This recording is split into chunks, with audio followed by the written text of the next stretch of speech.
Good morning, everyone. This is Father Nate, missionary priest in Italy, and thanks for joining us today, June 15th, on No Greater Delight, our podcast on Marian feasts and Marian meditations. So we will start off in a place where we don't usually have Marian advocations. We have England, then we'll go to Spain, and then finally to Italy. So, starting us off, we celebrate Our Lady of the Taper. Our Lady of the Taper. And we're told that this statue of Our Lady of the Taper, meaning the candle, was one reason why England was known as Mary's Dowry. That was its traditional name, right? Mary's Dowry. The original statue of Our Lady was found on the Welsh coast, standing near the sea. It's a simple little statue of Our Lady with her son on her arm and with a burning taper like a burning candle in her hand. As soon as it was found, almost immediately devotion began. There's an examination here that comes from a Bishop Barlow, who examined the statue on March 16th, 1538, and this is what he says in part. He says, the image now situated in the church of Cardigan, which is used for a great pilgrimage, to this present day was found standing near the river Teifi, with her son upon her lap and the same taper burning in her hand. The said image was carried to Christ Church of Cardigan, and the image would not tarry there, but was found 3 or 4 times in the place where is now the Church of Our Lady, and the taper burning in her hand, which continued burning the space of 9 years without wasting. Right? So what he's saying is that, again, they tried to move this image to Christ Church, and then it kept moving itself back to the shore. And then it also had this special candle, which never burnt out. Right? So it's known that in 1158, they finally built a special chapel for Our Lady of the Taper, which is where Mary wanted to be. And we're told that even before the 12th century, the shrine was known as a place of pilgrimage, right? The first church was part of a Benedictine priory, and there were monks there up until 1538 when Thomas Cromwell had them evicted and destroyed the ancient statue, right? He ordered all images of Our Lady should be sent to London to be destroyed, right?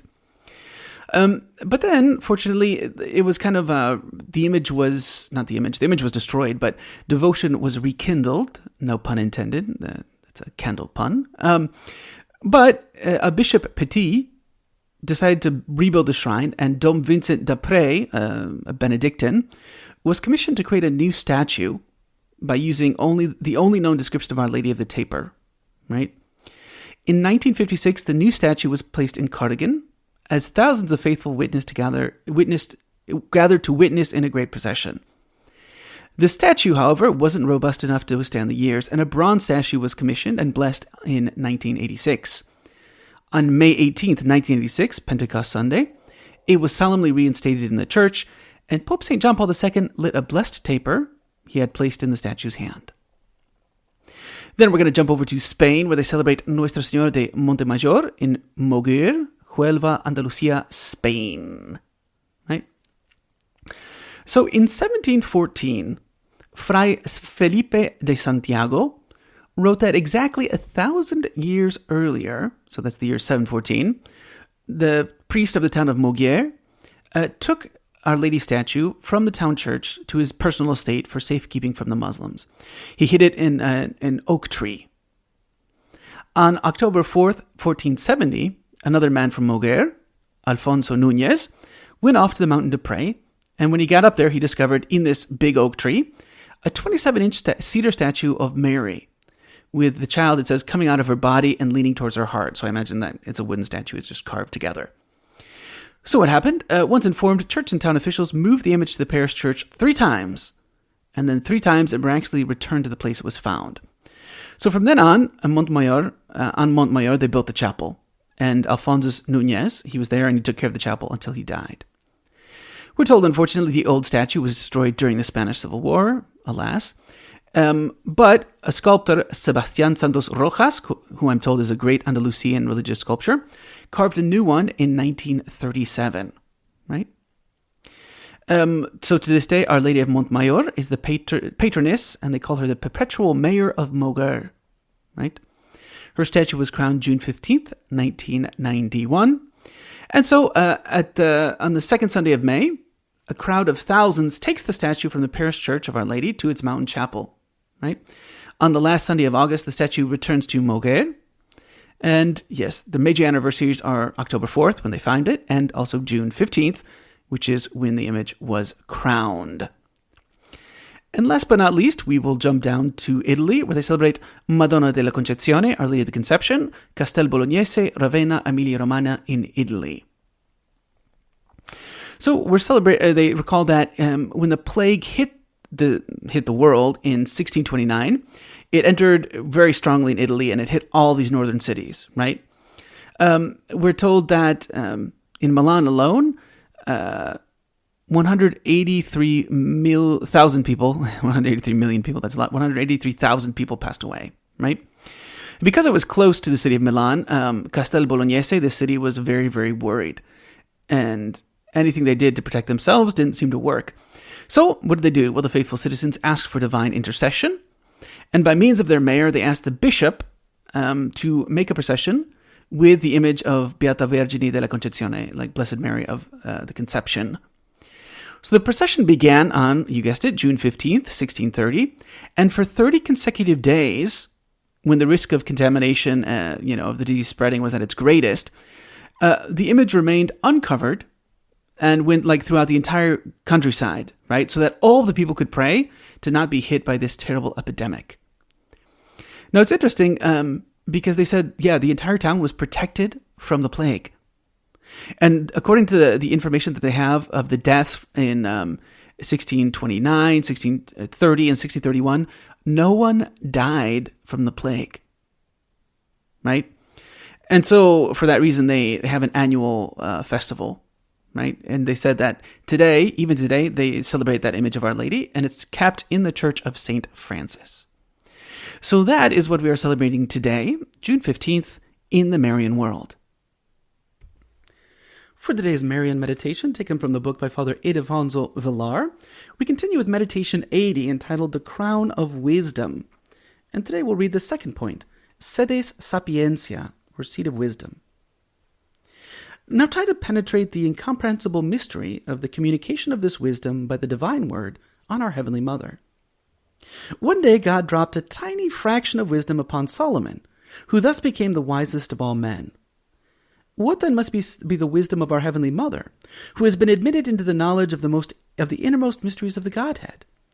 And this to the extent that, as far as it is possible for a creature, no mysteries were impenetrable to her, as there are no mysteries for God. She learned the plan of creation and the plan of redemption in all their minutest details. How well she understood now the reason for all that had happened throughout her mortal life. How she would then praise the infinite wisdom which had so wonderfully conceived and arranged everything with so much order, with so much harmony, although to the short-sightedness of the human intellect it might not look so. God also infused in her all the knowledge that she needed to help our souls. Thus she is aware of all the ruses and snares of the enemy, of the time and shape of his temptations, of our incommensurate misery and needs, of our shameful hesitations and discouragements, of our good intentions and right desires. If we sin, we are sinning in the sight of our Mother, whose eyes see all. If we act rightly, it is she who witnesses it and records it in order that one day we may be rewarded for it. For today's reading from the Admirable Heart of Mary, we continue with Part 9 and Chapter 2 of Part 9, 12 Methods of Practicing this Devotion to Mary's Admirable Heart. Yesterday we started with the 12th means of honoring the Admirable Heart of the Mother of our Savior, and St. John Eudes says it is to celebrate her feast or feasts, because there are many feasts that are dedicated to her Admirable Heart. Obviously, he's following the old liturgical calendar here, but we have a whole bunch of feasts. He talked about February 8th, the Holy Heart of Mary, which is now August 22nd. There is the Feast of the Expectation, December 18th. The Feast of the Sorrows of the Pure Heart of the Mother of Jesus, celebrated on the Friday following Passion Sunday. So that would be Good Friday. The Feast of the Resurrection of the Heart of Mary, right, which was restored to life by the resurrection of her Son, which he says is celebrated on the first free day after the octave of Easter, which I guess would be Monday of the second week of Easter. Then he also said the Joys of the Heart of Mary on July 8th, right? But now we're going to have a whole nother list of feasts. There are, in addition, many others, for all the feasts of the Blessed Virgin are really feasts of her Admirable Heart. The Feast of the Immaculate Conception, celebrated on December 8th, is the feast of the creation or the formation of her most holy heart, which was fashioned by the almighty hand of God and filled with grace and love from the very first of its creation. The feast of the Nativity of Mary is the feast of the birth of her heart, which on that day began to live a life more holy than any other life. The feast of the presentation of Mary in the temple commemorates the solemn and public dedication of her heart to eternal love, which is God himself. The feast of her angelic marriage with Saint Joseph is the feast of the divine betrothal of the two purest of hearts, two virgin hearts so closely united that they form but a single heart, which loves God more than do all the hearts of the seraphim. There's a note here that says this feast is celebrated in some religious orders on January 23rd. The Feast of the Annunciation commemorates the greatest miracle of the marvelous heart of this admirable mother, which on that day becomes an unfathomable depth of wonders, where greater and more prodigious things take place than have ever happened or will ever happen, no matter how great or worthy of admiration, in all centuries past, present, and yet to come. The Feast of the Visitation is the Feast of the Magnificat, and of the inspired words that came forth on that day from her blessed heart, so filled with the Holy Spirit.